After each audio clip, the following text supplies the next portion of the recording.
తెల్లవారితే చక్రవర్తి రాజ్యము నేలే రామయ్య. మన చేతికున్న వేళ్లే సమానంగా ఉంది. జీవిత సత్యం. మనం ఏదైనా జీవితం ప్రశాంతంగా ఉండాలంటే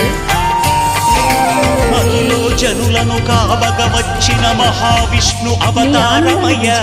ఆదిని రక్కసుడపహరించితే ఆక్రోశించెనయ. ఒకసారి లక్ష్మీదేవి ఆవుల దగ్గరికి అగ్ని పరీక్ష విధించెనయ. సాగలి నిందకు సత్యము చాటనయ. నా రాముని కష్టం లోకంలో ఎవరూ పడలేదయ్యా.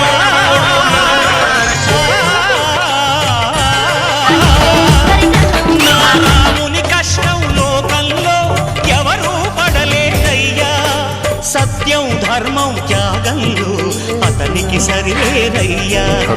కరుణాహృదయుడు